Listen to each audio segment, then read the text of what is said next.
જય શ્રી કૃષ્ણ મિત્રો. શું તમે ક્યારેય સાંભળ્યું છે એક એવી સ્ત્રી જેને આખી દુનિયા કદરૂપી અને કુબડી કહીને અપમાન કરતી હતી? તેને ભગવાન શ્રી કૃષ્ણએ માત્ર એક સ્પર્શથી એટલી સુંદર બનાવી દીધી કે બધા લોકો આશ્ચર્યમાં પડી ગયા. તો કોણ હતી આ સ્ત્રી? શા માટે ભગવાન શ્રી કૃષ્ણે તેના પર આવી વિશેષ કૃપા કરી? અને શું હતું આ ચમત્કાર પાછળનું રહસ્ય? આજે આપણે જાણીશું મથુરાની સૌથી રહસ્યમય અને ભાવુક કહાણી, કુંજાની કથા. તો વિડીયો આખો જોતા રહેજો, કારણ કે અંતમાં એક એવું રહસ્ય જાણવા મળશે જે કદાચ તમે ક્યારેય સાંભળ્યું નહીં હોય. હજારો વર્ષ પહેલા જ્યારે મથુરા પર ક્રૂર રાજા કંસનું શાસન હતું, ત્યારે ત્યાં એક સ્ત્રી રહેતી હતી, કુંજા. તે રાજા કંસના મહેલમાં ચંદન અને સુગંધિત અંતર તૈયાર કરવાનું કામ કરતી હતી. પણ તેની પાસે એક મોટું દુઃખ હતું. કુંજાનું શરીર જન્મથી જ વાંકું હતું. તેની કમર 3 જગ્યાએથી વાંકી હતી, એટલે લોકો તેને પ્રેમથી નહીં પણ મજાકમાં કુબ્જા કહેતા. જ્યારે પણ તે રસ્તા પર નીકળે, લોકો તેને મજાક ઉડાવતા. આને જુઓ, કેટલી કદરૂપી છે, ભગવાને પણ કેવું રૂપ આપ્યું છે. આ શબ્દો કુબ્જાના દિલમાં તીરની જેમ વાગતા. પણ એક વાત ખાસ હતી. દુનિયાએ તેને ઠુકરાવી દીધી હતી, છતાં તેના હૃદયમાં ભગવાન માટે પ્રેમ અને ભક્તિ ભરેલી હતી.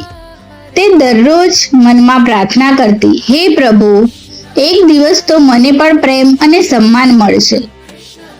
પણ તેને ખબર નહોતી કે તેનું જીવન હવે બદલાઈ જ રહ્યું હતું. એક દિવસ મથુરાની ગલીઓમાં અચાનક હર્ષનો માહોલ છવાઈ ગયો, કારણ કે ગોકુળના નટખટ કાનુડો ભગવાન શ્રી કૃષ્ણ અને બલરામ મથુરામાં પ્રવેશી રહ્યા હતા. લોકો તેમના દિવ્ય રૂપને જોઈને મંત્રમુગ્ધ બની ગયા. લોકો કહે, આ તો સામાન્ય યુવક નથી. કોઈ કહે, આના ચહેરો તો દેવતાઓ જેવી ક્રાંતિ છે. અને એ જ સમયે કુંજા રાજા કંસ માટે ખાસ ચંદન લઈને જઈ રહી હતી. તેનું માથું નીચે હતું, હંમેશાની જેમ દુઃખમાં ડૂબેલી. પણ અચાનક કોઈ મીઠો અવાજ તેના કાને પડ્યો. હે સુંદરી, આ ચંદન અમને પણ મળશે? કુંજાએ માથું ઉપર કર્યું અને પહેલીવાર તેની નજર શ્રી કૃષ્ણ પર પડી. એ પળે સમય જાણે થંભી ગયો. શ્રી કૃષ્ણનું સ્મિત, તેમની આંખોની કરુણા અને ચહેરાની દિવ્યતા જોઈને કુંજા મંત્રમુગ્ધ થઈ ગઈ.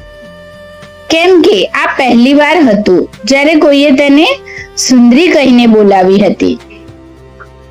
કુંજાના હાથ કાંપવા લાગ્યા. તેણે પ્રેમથી કહ્યું, પ્રભુ, આ ચંદન તો રાજા કંસ માટે છે, પણ જો તમને ગમે તો હું બધું તમને અર્પણ કરી દઉં. એટલું કહી તેણે પોતાના હાથથી શ્રી કૃષ્ણ અને બલરામને ચંદન આપ્યું.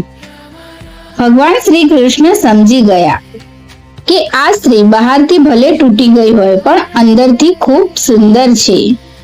અને પછી થયું એવું કે જોઈ આખી મથુરા આશ્ચર્યમાં પડી ગઈ. શ્રી કૃષ્ણ કુંજાની નજીક ગયા. એક હાથેથી તેની ઠોઠી ઉપાડી અને પોતાના પગથી તેના પગને સ્થિર કર્યા, અને પછી હળવેથી તેના શરીરને સીધું કર્યું. અચાનક એક દિવ્ય પ્રકાશ ફેલાયો અને થોડી જ ક્ષણોમાં કુંજાનું આખું શરીર સીધું થઈ ગયું. તે હવે કુબડી નહોતી રહી. તે એક અદ્ભુત અને સુંદર તેજસ્વી યુવતી બની ગઈ. મથુરાના લોકો આશ્ચર્યમાં પડી ગયા. આ કેવી રીતે શક્ય છે? આ તો ચમત્કાર છે. કુંજાની આંખોમાંથી આંસુ વહેવા લાગ્યા, કારણ કે જેણે દુનિયામાં અપમાન સિવાય કશું ન મળ્યું, તેને આજે ભગવાને માન અને પ્રેમ આપ્યો. પણ મિત્રો, શું આ માત્ર શરીર બદલવાનો ચમત્કાર હતો? ના.